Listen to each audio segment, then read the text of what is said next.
السلام علیکم ورحمۃ اللہ وبرکاتہ۔ اعوذ باللہ من الشیطان الرجیم۔ ان الدین عند اللہ الاسلام۔ اللہ تعالیٰ کا فرمانا ہے کہ یہ اسلام ضابطۂ حیات ہے تمام انسانیت کے لیے۔ جہاں تک ہم بات کریں دنیا کے اس وقت جو ضابطہ حیات پائے جاتے ہیں تو اس حوالے سے وقتاً فوقتاً ہم نے بات کی۔ آج کل جو ہم نے ٹاپک شروع کر رکھا ہے وہ ہے دنیا کے اندر جو دیگر مذاہب پائے جاتے ہیں، ان میں سے جو مین تھے جو غیر سماوی تھے، ہندو مت اور بدھ مت تھا، اس کے اوپر ہم نے پہلے بات کی۔ آج ہم اسی کے سیکنڈ پارٹ میں یعنی مذاہب عالم اور دستور حیات، تقابل ادیان کہہ لیں یا مذاہب عالم کہہ لیں، اس کا وہ کس قدر ہمیں دستور حیات فراہم کر سکتے ہیں، چونکہ ہماری یہ ساری سیریز جو ہے وہ چل رہی ہے اس کے اوپر دستور حیات کے حوالے سے۔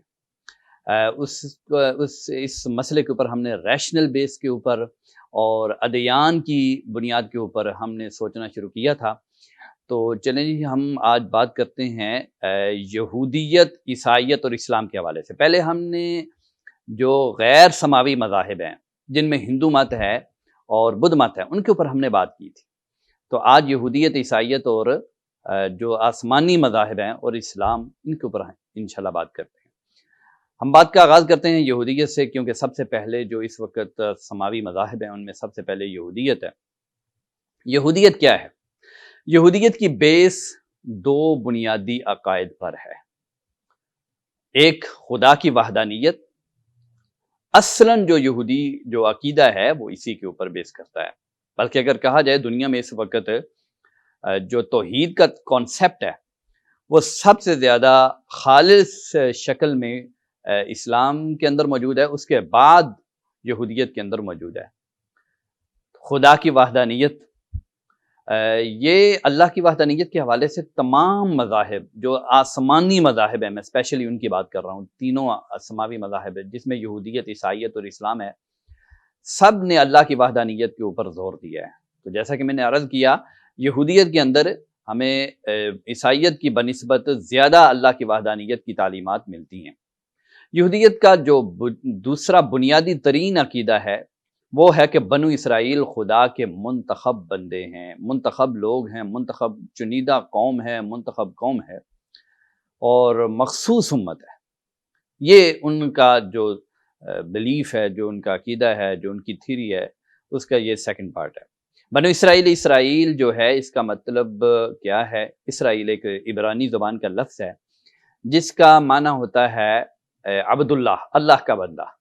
یہ حضرت یعقوب علیہ السلام کا ایک لقب تھا، ایک نام تھا عبرانی زبان میں۔ بعد میں ان کی اولاد سے چونکہ پھر جو آگے سلسلہ شروع ہوا تو انہیں بنو اسرائیل کہا جانے لگا۔ بنو اسرائیل کے جہاں تک یہ فضیلت اور یہ ان کے مقام، مرتبہ اور شان کے حوالے سے بات کی جائے تو یہ بات اتنی بے جا نہیں ہے۔ قرآن مجید نے بھی بارہا اس پہلو پر توجہ دلائی ہے۔ مثلا قرآن مجید میں آتا ہے، سورہ البقرہ میں اللہ تعالیٰ فرماتے ہیں، یا بنی اسرائیل اذکروا نعمتی التی انعمت علیکم وانی فضلتکم علی العالمین۔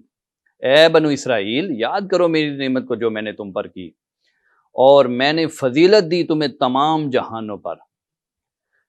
تو یہ دونوں ہی جو ان کے بیسز ہیں، جو بنیادیں ہیں یہودیت کی، ان کی کچھ نہ کچھ بہت زیادہ بلکہ حقیقت موجود ہے۔ اسپیشلی دوسری جو ان کا سیکنڈ پوائنٹ ہے، یعنی کہ بنو اسرائیل سب سے اہم نسل سے تعلق رکھتے ہیں، تو یہ فضیلت انہیں واقعی ملی تھی، لیکن اب یہ فضیلت سے وہ محروم ہو چکے ہوئے ہیں۔ اس کی وجہ بھی قرآن مجید میں بارہا ذکر کیا گیا ہے کہ انہوں نے عہد شکنی کی، انہوں نے اللہ کے احکامات پر چلنے سے انکار کر دیا، اللہ کے فرمودات کو اپنی زندگی، اپنا ضابطہ حیات بنانے سے انکار کر دیا، جس کی وجہ سے وہ اس فضیلت سے محروم ہو گیا۔ بنو اسرائیل کی ہسٹری اگر ہم پڑھیں تو یہ حضرت یعقوب علیہ السلام کے زمانہ میں مصر میں آ گئے تھے۔ اس وقت پھر یہ مصر میں ہی یہ وہیں انہوں نے بسیرا کر لیا، وہیں ان کی افزائش ہوئی، وہیں ان کی نسل بڑی، پھلی پھولی۔ مصر میں اس وقت ایک اور قوم تھی، قبطی قوم، وہ بھی آباد تھی۔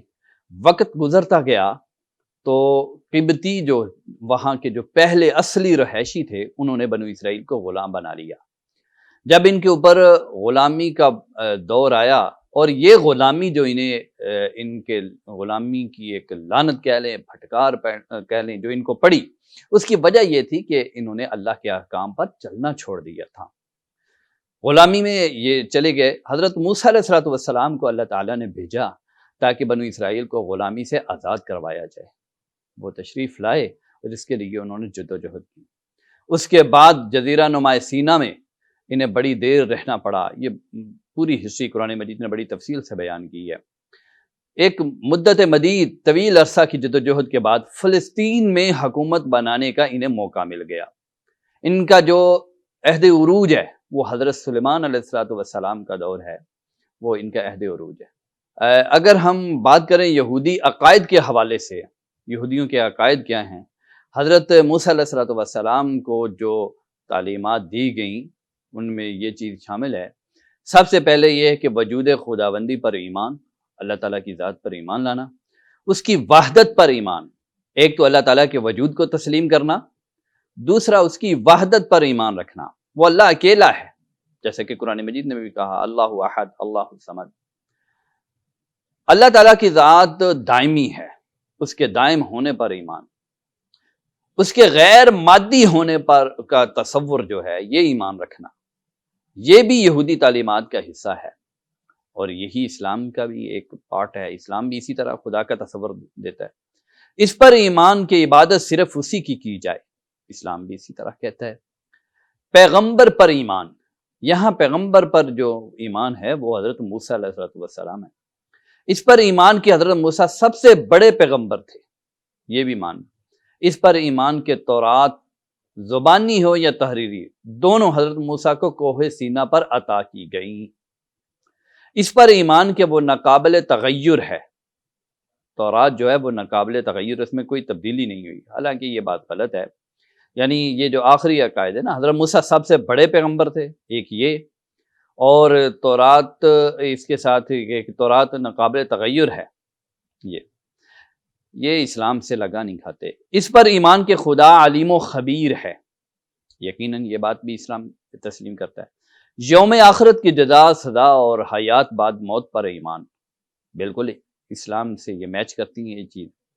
مسیح کے آنے پر ایمان، یہ بات بھی درست ہے، اسلام بھی اس عقیدے کو ایمفیسائز کرتا ہے، اس کے اوپر زور دیتا ہے۔ مردوں کے اٹھائے جانے پر ایمان، تو یہ 12-13 جو عقائد میں نے یہودیت کے حوالے سے بیان کیے ہیں، تو ان میں سے 2-3 ہیں جو اسلام سے لگا نہیں کھاتے، باقی سب جو عقائد ہیں وہ اسلام سے موافق۔ یہودی لٹریچر کی ہم بات کریں تو ان میں سب سے نمایاں جو ان کا لٹریچر میں چیز آتی ہے وہ تورات ہے۔ تورات یہ وہ کتاب ہے کہ جو کوہ سینا پر ملی، یہ کوہ سینا پر ملنے والی 5 کتابوں کے مجموعے کا نام ہے تورات۔ یہ تورات کا اصلی میننگ ہے، اوریجنل جو اصلاً اطلاق ہے۔ ویسے تورات عام طور پر تورات کے اندر یہ وہ 5 کتابیں بھی شامل ہو جاتی ہیں، اور اس کے ساتھ ساتھ یہودیت کا طرز معاشرت، اخلاق، طریقہ عبادت، یہ ساری چیزیں بھی ان کے اوپر تورات کا اطلاق کر دیا جاتا ہے، تورات کا لفظ بول دیا جاتا ہے۔ تورات کی اگر ہم حفاظت کی بات کریں تو 3 وجوہات ہیں جن کی بنا پر ہم کہہ سکتے ہیں تورات جو ہے غیر محفوظ ہے۔ سب سے پہلی تو بات یہ ہے کہ آج سے تقریباً 3,500 سال پہلے یا 3,500 سال پہلے، 3,500 سال پہلے تورات جو ہے وہ اس وقت کندہ کرائی گئی، اس وقت وہ لکھی گئی۔ اس وقت کتابت کا کتنا اہتمام ہوتا تھا، کیا وسائل ہوتے تھے، وہ سب واضح ہے۔ تو کتابت کے جو وسائل تھے ان کی عدم دستیابی کی بنا پر ہم اس کی حفاظت کی پوری گارنٹی نہیں دے سکتے۔ دوسری بات یہ ہے کہ یروشلم کے اوپر جو یہودیت کا مرکز تھا، وہاں جو بھی تورات موجود تھی ان کے تو جو تختیوں کی شکل میں محفوظ تھی، بار بار فاتحین نے حملے کیے یروشلم کے اوپر، اور جس کے ہاتھ میں جتنی تورات آئی، تختیاں آئیں، وہ سب اڑا لے گئے۔ تو بعد میں پھر وہ یہودیت کو کچھ سنبھلنے کا موقع ملتا تو وہ دوبارہ تورات کو اپنے حافظے کی یاد سے لکھنے کی کوشش کرتے، تو اس وجہ سے بھی کہا جا سکتا ہے کہ تورات غیر محفوظ ہے۔ تیسری بات یہ ہے کہ جو سب سے اہم جو چیز ہے، تورات اس وجہ سے بھی محفوظ نہیں ہے کہ یہودیت کا جو مذہبی طبقہ ہے، جو مذہبی طور پر رہنما ہے، وہ بہت زیادہ اخلاقی بگاڑ کا شکار ہو چکا تھا۔ ان کے اخلاقی بگاڑ کی وجہ سے یعنی کہ وہ بہت زیادہ منمانیاں، تعویلیں اپنے اخلاقی بگاڑ کی بنا پر کرنا شروع ہو گئے تھے، جس کی وجہ سے انہوں نے تورات کے اندر تعویلیں کرنا شروع کر دی تھی۔ تو اس وجہ سے ہم کہہ سکتے ہیں کہ جو یہودیت کا جو مذہبی لٹریچر ہے، ان میں جو مذہبی جو بک ہے، ریلیجس بک ہے تورات، وہ غیر محفوظ ہے۔ جہاں تک بات ہے عیسائیت کی، یعنی جس طرح یہودیت کو ہم نے ابھی انٹروڈیوس کروایا، اسی طرح عیسائیت کے حوالے سے ہم بات کریں تو عیسائیت بھی ایک آسمانی مذہب ہونے کا دعوے دار ہے، اور یقیناً ہے بھی، لیکن عیسائیت جو ہے اس کی تعلیمات کیا ہیں، اس کی حقیقت کیا ہے، آئیے ذرا اس کے اوپر بھی تھوڑا سا وقت لگاتے ہیں۔ عیسائیت یہودیت کی تکمیل کے لیے آئی تھی۔ جہاں تک بات ہے یہودیت کی، تو یہودیت کے اندر جو قانونی موشگافیاں تھیں، جو قانون کی پاسداری تھی، جو ظاہر پرستی آ گئی تھی، قانون کی روح مسخ ہو گئی تھی، یہودی اخلاق بہت زیادہ بگڑ چکے تھے۔ عیسائیت اس وجہ سے حضرت عیسیٰ علیہ السلام کو اللہ تعالیٰ نے بھیجا تاکہ یہودیوں کے دل نرم کیے جائیں، ان کی اخلاقی اصلاح کی جائے، ان کا اخلاقی بگاڑ جو ہے وہ دور کیا جائے۔ تو وہ بھی کوئی محفوظ اتھینٹک ذریعہ نہیں ہے اس حوالے سے، بلکہ خود جو یورپین ہسٹورین ہے، یعنی کرسچن ہسٹورین ہیں، جو سنجیدہ اہل قلم ہیں، وہ تو یہاں تک بات کرتے ہیں کہ جو یسوع مسیح ہے، جو حضرت عیسیٰ علیہ السلام ہیں، وہ کہتے ہیں ان کا وجود بھی مشکوک ہے، پتہ نہیں وہ آئے بھی تھے کہ نہیں آئے تھے، یہ سب بناوٹی باتیں ہی نہ ہو، یہاں تک بات کی جاتی، یعنی ان کے جو حالات ہیں وہ ہمیں نہ ہونے کے برابر ملتے۔ حضرت عیسیٰ علیہ السلام نے 30 سالہ عمر میں دعوت و تبلیغ شروع کی، یہودیت کو نرم کرنا شروع کیا۔ یہودی تعلیمات میں حضرت عیسیٰ علیہ السلام کے حوالے سے تصور پایا جاتا تھا۔ وہ سمجھتے تھے کہ ایک آئے گا، ہمیں نجات دلائے گا، ہم رومیوں کے غلام ہو چکے ہوئے ہیں، وہ ہمیں آزاد کروائے گا۔ لیکن جب حضرت عیسیٰ علیہ السلام آئے، یہودی یہ امید رکھتے تھے، لیکن انہوں نے جب کہا کہ میری بادشاہت اس دنیا کے لیے نہیں بلکہ وہ اگلی دنیا کے لیے ہے، یہودیوں کو اس جواب نے بڑا مایوس کیا۔ وہ حضرت عیسیٰ علیہ السلام سے بدظن ہو گئے، حتیٰ کہ آپ کی دعوت کی مخالفت شروع کر دی۔ یہ مخالفت یہاں تک پہنچی کہ انہوں نے جو رومی گورنر تھا اس یروشلم کے علاقے میں، تو اس کو یہودی جو رومی گورنر تھا، اس کو بھڑکایا اور حضرت عیسیٰ علیہ السلام کو گرفتار کروا دیا۔ تو وقت یہاں تک آیا کہ نوبت یہاں تک پہنچی کہ اس گورنر جو تھا اسے احساس ہو گیا تھا حضرت عیسیٰ علیہ السلام بے قصور ہے۔ اس نے بات کی یہودیوں سے کہ تمہارے سامنے دو آپشن ہیں، ایک برابا ڈاکو ہے جو وقت کا نامی گرامی ایک قاتل تھا، مجرم تھا، اور دوسری طرف عیسیٰ علیہ السلام ہے، ان میں سے ایک کو میں آزاد کر دوں گا جسے آپ چاہتے ہو۔ یہودیوں نے کہا کہ ہم چاہتے ہیں عیسیٰ کو سولی دے دیا جائے اور برابا ڈاکو کو رہا کر دیا جائے۔ یہ تھا ان کے اخلاقی بگاڑ کا عالم، جس پر اللہ تعالیٰ نے حضرت عیسیٰ علیہ السلام کو بھیجا اور ان کی اخلاقی اصلاح کرنا چاہیے۔ لیکن جب حضرت عیسیٰ علیہ السلام اس دنیا سے تشریف لے گئے، قرآن کے مطابق آپ علیہ السلام وفات نہیں پائے، بلکہ اللہ تعالیٰ نے انہیں اٹھا لیا، اگرچہ جو کرسچن تعلیمات ہیں ان کے مطابق انہیں مصلوب کیا گیا، سولی پر لٹکا دیا گیا۔ اس کے بعد حضرت عیسیٰ علیہ السلام کے جانے کے بعد ان کی دعوت، ان کی جو تبلیغ تھی وہ بڑی تیزی سے پھیلی، حتیٰ کہ 300-350 سال کے اندر پورا رومن امپائر، پوری رومن دنیا جو ہے وہ ہمیں کرسچن ہوتی ہوئی نظر آتی ہے۔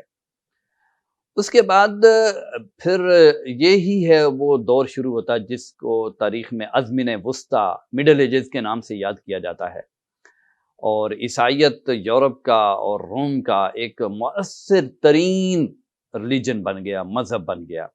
لوگ عیسائیت جو ہے اس کے پاس بڑی پاور آ گئی. پوپ کے اختیارات، پوپ کی پاور، پوپ کی طاقت، سیاست بھی پوپ کے زیر اثر آ گئی، مذہبی اثر و رسوخ بھی پوپ، مال و دولت بھی پوپ کے پاس آ گیا. تو یہ ازمینہ وسطیٰ کا دور ہے، اور یہی وہ دور ہے کہ جس کے اندر مذہب اور سائنس کی کشمکش ہمیں نظر آتی ہے، جس میں جو سائنسی تحقیقات ہیں، سائنٹیفک ریسرچ ہے، وہ بظاہر جو مسیحی تعلیمات تھیں ان کے خلاف ہوتی ہوئی نظر آئیں، جس کی وجہ سے پادریوں کی طرف سے، مذہبی طبقے کی طرف سے شدید رد عمل کا اظہار کیا گیا. احتسابی عدالتیں قائم کی گئیں، تفتیشی عدالتیں قائم کی گئیں، جنہوں نے بڑے بڑے سائنسدان گلیلیو، برنو، یہ ہمیں نظر آتے ہیں، ان کو مار دیا گیا، کسی کو جلا دیا گیا، کوئی 3-3.5 لاکھ، 200-300 سال کے اندر اندر بندے مار دیے گئے لوگوں، اور وہ عام بندے نہیں بلکہ بڑے سائنسدان تھے. یہ جو سائنسی تعلیمات تھی، واضح رہے کہ یہ جو اوریجنل مسیحی تعلیمات ہیں ان کے خلاف نہیں تھی. سائنسی تحقیقات در حقیقت اس وقت کی جو مسیحیت تھی، جو تبدیل شدہ تھی، جو در حقیقت یونانی فلسفہ تھا، گریک فلسفی تھی، وہ اس کے خلاف جا رہی تھی سائنسی تحقیقات.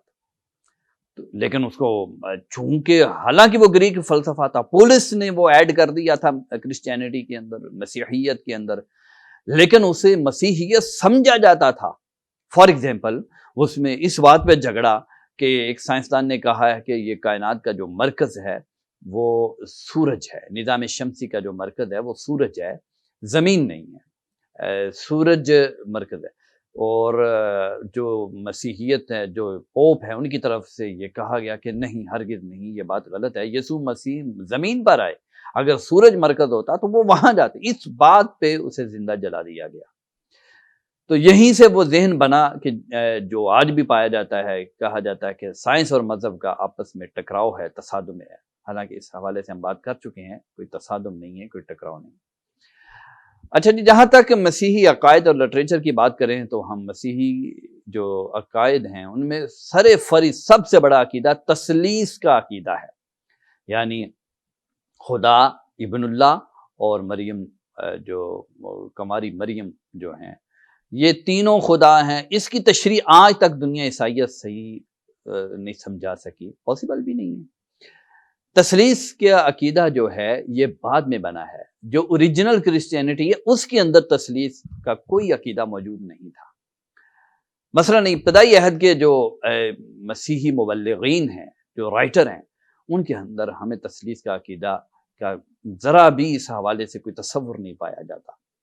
یہ تو نقیہ کی مجلس ہوئی 300 سال بعد، جس میں یہ فیصلہ کیا گیا کہ تثلیث کو اپنے بنیادی عقائد میں شامل کیا جائے. اس میں بھی بڑا اختلاف واقع ہو گیا. کچھ پادریوں نے، بڑے پادری تھے جنہوں نے انکار کر دیا، لیکن بہرحال دنیا عیسائیت اسے تسلیم کرتی ہے. ان کے لٹریچر کی بات کی جائے تو عیسائیوں کی جو مذہبی بک ہے اس کا نام بائبل ہے. بائبل عہد نامہ جدید پر مشتمل ہے، جس میں 4 اناجیل جمع ہیں، متی، لوکا، مرقس، یوحنا، یہ 4، اور کچھ خطوط ہیں یہ اس میں جمع ہے. اناجیل اربع جو ہیں ان کے اندر اختلافات ہیں، حتیٰ کہ حضرت مسیح علیہ السلام جو ہیں، عیسیٰ علیہ السلام، ان کی پیدائش کے حوالے سے اس کے اندر اختلافات پائے جاتے ہیں. ان کی تعلیمات میں آپس میں کنٹراڈکشن ہے، ہمیں پایا جاتا ہے. عیسائیت کے فرق کی ہم بات کریں تو 3 فرقے ہیں عیسائیوں کے جو اس وقت دنیا میں پائے جاتے ہیں: آرتھوڈکس، کیتھولک، پروٹیسٹنٹ. آرتھوڈکس روس میں پائے جاتے ہیں، مشرقی تقلید پسند، اس کا اردو میں عام طور پر ترجمہ کیا جاتا ہے. آرتھوڈکس کی زیادہ تعداد روس میں موجود ہے، اور پروٹیسٹنٹ یورپ اور امریکہ میں موجود ہے، اور کیتھولک روم میں زیادہ تر موجود ہے. جہاں تک ہم بات کریں اسلام کی، تو اسلام کا آغاز عام طور پر سمجھا جاتا ہے کہ حضرت محمد صلی اللہ علیہ وسلم سے ہوا. ہر کسی میں اسلام کا آغاز حضرت محمد صلی اللہ علیہ وسلم سے نہیں ہوا. اسلام کا آغاز حضرت آدم علیہ السلام سے ہوا ہے. وہ ایک دین تھا جس میں اللہ کی وحدانیت کا اقرار تھا. اس دین کا جو پیغام ہے اکارڈنگ ٹو اسلامک ٹیچنگ، حضرت آدم علیہ السلام سے لے کر حضرت محمد صلی اللہ علیہ وسلم تک تمام انبیاء اور رسول ایک ہی تعلیم، ایک ہی دین لے کر آئے ہیں. شریعتیں وقت کے ساتھ ساتھ مختلف ہوتی رہی ہیں، اب وہ تمدنی تہذیبی ضرورتوں کے تحت۔ اسلام کی حقیقت کیا ہے؟ اسلام یہ ہے کہ انسان، اسلام کہتا ہے، لفظ اسلام کا مطلب ہے سرنڈر کر جانا، جھک جانا۔ مسلم کون ہے؟ مسلم وہ ہوتا ہے کہ انسان کی دو حیثیتیں ہیں، کچھ پہلو ہیں۔ اس کائنات کو ہم دیکھیں تو کائنات کے اندر بھی ایک پہلو یہ موجود ہے کہ اکارڈنگ ٹو اسلامک ٹیچر کہ یہاں ہر چیز اللہ کے سامنے جھکی ہوئی ہے، حجر و شجر، پتھر، ہر چیز، پرندے اللہ کی تسبیح بیان کرتے ہیں۔ اسی طرح انسان کا بھی ایک پارٹ ہے، ایک حصہ ہے، مثلا اس کی ہائٹ ہے، اس کا، وہ انسان کے اختیار میں نہیں ہے، وہ اللہ کے حکم کے مطابق سب کچھ ہو رہا ہے۔ لیکن انسان کی ایک حیثیت اور ایک پوزیشن، ایک پارٹ اس کا یہ ہے کہ جس میں اس کا شعور، ارادہ کام کرتا ہے۔ اسلام کہتا ہے کہ اس کا وہ پارٹ جس میں اس کا شعور اور ارادہ کام کرتا ہے، وہ بھی اللہ کے سامنے جھکنا چاہیے۔ جب جھک جائے گا، اللہ کے احکام کے مطابق چلے گا، تو اس کو اسلام کہا جاتا ہے۔ اسلام کے بارے میں یہ بات ذہن نشین رہے کہ اسلام یہودیت کی طرح کسی نسلیت کا نام نہیں ہے، خاندان کا نام نہیں ہے، وراثت کا نام نہیں، کسی پارٹی گروہ کا نام نہیں ہے۔ اسلام ایک اصول، مخصوص اصولوں کا نام ہے۔ وہ اصول جو بھی تسلیم کرتا ہے وہ مسلم ہے۔ اسلامی تعلیمات کے حوالے سے ہم بات کریں تو مختصر طور پر ہم یہ کہہ سکتے ہیں کہ اسلامی تعلیمات کے اندر دو پہلو ہیں، ایک ہے عقیدہ اور دوسرا ہے جس کو ہم فکری پہلو کہہ سکتے ہیں، نظریاتی پہلو کہتے ہیں، اور دوسرا ہے عملی پہلو۔ فکری اور نظریاتی پہلو سے حوالے سے بات کی جائے تو تین چیزوں کے اوپر اسلام نے بنیادی زور دیا ہے: توحید، رسالت اور آخرت۔ یہ تین ہے: توحید، اللہ کی وحدانیت کو ماننا اور اللہ کے احکامات بجا لانا; رسالت، یہ بات ماننا کہ اللہ کا پیغام لے کر اس کے مختلف اوقات میں اس کے پیغمبر آتے رہے، اور آخری پیغمبر خاتم النبیین حضرت محمد صلی اللہ علیہ وسلم ہیں، اور آخرت پر ایمان کہ یہ کہ جو بھی اعمال یہاں کیے جائیں گے ان کی جزا و سزا کا فیصلہ آخرت میں ہوگا اور بندوں کو اٹھایا جائے گا۔ عملی تقاضوں کے حوالے سے اسلام کی بات کی جائے تو نماز، روزہ، زکوٰۃ، حج اور جہاد، یہ اسلام کے عملی تقاضے ہیں۔ معزز سامعین، آپ کے سامنے میں نے اس سے پہلے ایک حصہ میں جو دیگر دنیا کے وہ مذاہب ہیں، جو انسانوں نے خود بنائے تھے، جو غیر سماوی ہیں، جس میں مین دو تھے، ہندو مت اور بدھ مت، ان کے حوالے سے بات کی تھی۔ آج میں نے آپ کے سامنے یہودیت، عیسائیت اور اسلام کے حوالے سے بات کی ہے۔ آئیے ایک مختصر سا وقت ہم لگاتے ہیں، ان کا تقابل ایک دفعہ ان کا کرتے ہیں، کمپیریزن کر کے ہم دیکھتے ہیں کہ ان میں سے کون ہے جو دستور حیات دے سکتا ہے۔ بنیادی طور پر ہم کہیں گے کہ تین سوالات ہیں، جو مذہب ان تین سوالوں کا جواب دے لے گا وہ دستور حیات بننے کے قابل ہے۔ ان شارٹ میں نے آپ کو انٹروڈکشن کروایا ان سارے چاروں پانچوں مذاہب کا، تو تین سوالات ہیں۔ سب سے پہلے کہ جس مذہب کو ہم دستور حیات بنا رہے ہیں، کیا وہ محفوظ شکل میں موجود ہے؟ سب سے پہلا کویسچن۔ اگر وہ محفوظ ہی نہیں ہے تو وہ خاک دستور حیات بن سکتا ہے۔ بیسک کویسچن یہ ہے کہ جس مذہب کو بھی ہم، ہندو مت کو، بدھ مت کو، یہودیت کو، عیسائیت کو، اسلام کو، اور دنیا کا دیگر کوئی بھی مذہب ہو، کوئی بھی چیز ہو، تو اس کو جب ہم دستور حیات بنا رہے ہیں تو کیا وہ محفوظ شکل میں موجود ہے؟ دوسرا سوال یہ ہے کہ اگر وہ محفوظ شکل میں موجود ہے، یہ دعویٰ ہے، تو کیا اس کی جو داخلی تعلیمات ہیں، انٹرنل ایجوکیشن ہے، جو اس کی جو تعلیمات ہیں، کیا وہ اس قابل ہیں کہ اس دور کے جو تہذیبی اور تمدنی تقاضے ہیں، جو ترقیاں ہوئی ہیں، ان کے مطابق وہ چل سکتا ہے، اس کا ساتھ دے سکتا ہے؟ تیسرا اور آخری کویسچن یہ ہے کہ کیا وہ ایک مکمل نظام حیات ہے، یعنی زندگی کی ہر شعبے میں وہ رہنمائی دے سکتا ہے، انڈیویجول لائف ہو، پبلک لائف ہو، انفرادی زندگی، اجتماعی زندگی، سیاست، معیشت، عقیدہ، عبادت، رسومات، ہر شعبے میں وہ رہنمائی دے سکتا ہے؟ ان شارٹ ہم اس حوالے سے دیکھتے ہیں۔ ہم دیکھتے ہیں ہندو مت کو۔ ہندو مت کی حفاظت کی بات کی جائے، محفوظ ہونے کی بات کی جائے، تو اس کے بانی کا ہی نہیں پتا ہمیں ہندو مت کا بانی کون ہے، اور اس کے جو مذہبی جو کتابیں ہیں، وید، اس کا ہمیں کوئی پتہ نہیں، اس کے لکھنے والے کون ہیں، اس کے رائٹر کون ہیں، کیا سارائیاں ہیں سب کی۔ تمام ہسٹورین دنیا کے اس بات کو مانتے ہیں، ایون کہ خود ہندو مت کے جو ہسٹورین ہیں وہ بھی اس بات کو تسلیم کرتے ہیں کہ ہمیں ویدوں کے بارے میں کچھ پتہ نہیں ہے، بس ابتدائی عہد کی کیا سارائیاں ہیں جو کی جاتی ہیں۔ اور خود ہندوؤں نے اس بات کو تسلیم کیا ہے، جو سنجیدہ اہل قلم ہیں، کہ واضح طور پر نظر آتا ہے یہ کوئی آسمانی کتاب نہیں ہے، یہ دانش مند لوگوں کے جو نصیحتیں ہیں وہ ہیں ہندو مت کے اندر موجود ہے۔ تو یہ تو اس کی حفاظت کا عالم ہے۔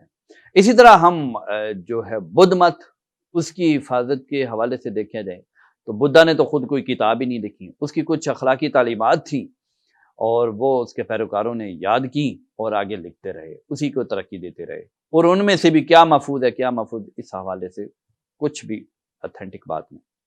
عیسائیت کی بات کریں، مسیحیت کی بات کریں تو اس کی حفاظت کا یہ عالم ہے کہ 300 سال 350 سال مجلس نقیہ ہوتی ہے، جس میں شرق و غرب سے پوری دنیا سے آل ورلڈ مسیحی جو پوپ ہیں، چرچز کے جو رہنما ہیں وہ بلائے جاتے ہیں، اور وہاں بیٹھ کے یہ فیصلہ کیا جاتا ہے کہ سینکڑوں اناجیل اس وقت دنیا میں پائی جاتی ہیں، ان میں سے صحیح کون سی ہے، وہ مجلس نقیہ میں بیٹھ کے رات بیٹھ کے فیصلہ کرتے ہیں۔ ساری کی ساری اس وقت مسیحی دنیا میں، کرسچن ورلڈ میں جو بھی اناجیل اس وقت رائج تھیں، سب کو ایک بڑی ساری ٹیبل پہ رکھا اور ٹیبل کو زور سے ہلایا گیا، ہلاتے رہے حتیٰ کہ پیچھے 4 بچیں اور کہا یہ 4 اتھینٹک ہے، اور کچھ خطوط بچے حواریوں کے، کہا بس یہ خطوط اور یہ اناجیل اربع یہ اتھینٹک ہے، یہ ان کی حفاظت کا عالم ہے۔ اور وہ اناجیل بھی آپس میں، ان میں نے جیسا کہ عرض کیا کنٹراڈکشن پایا جاتا ہے۔ ہم بات کریں یہودیت کی تو یہودیت کی جو تورات ہے اس کی حفاظت کے حوالے سے میں بات کر چکا پہلے بھی، یروشلم کے اوپر حملے، اور خود یہودی جو احبار و رہبان ہیں جو ان کے مذہبی رہنما ہیں، ان کی بد اخلاقیوں کی وجہ سے تورات بھی محفوظ نہیں۔ جہاں تک ہم بات کریں ان کے مکمل نظام حیات کی تو اس میں بھی یہ ناکام نظر آتے ہیں ہمیں۔ ہم ہندو مت کو دیکھیں، بدھ مت کو دیکھیں، بدھ مت یا عیسائیت کو دیکھیں، ان کو ایک کیٹیگری میں ہم رکھتے ہیں۔ بدھ مت اور عیسائیت کے اندر کچھ اخلاقی تعلیمات ہیں بس، اور زندگی صرف اخلاقیات کا نام نہیں ہے، یہاں سیاست ہے، معیشت ہے، بزنس ہے، یہاں ہم دیکھتے ہیں معاشرت ہے، لین دین کے اصول ہیں، یہاں پوری زندگی دوڑتی ہوئی نظر آتی ہیں، ہزاروں شعبے ہیں زندگی کے، صرف اخلاقیات نہیں یہاں پائی جاتی۔ بدھ مت اور عیسائیت کی تو تعلیمات ہی صرف اخلاقیات پر مشتمل ہیں، باقی شعبہ ہے زندگی کو انہوں نے آزاد چھوڑ دیا ہوا ہے، اس میں جیسے دل چاہے زندگی گزار۔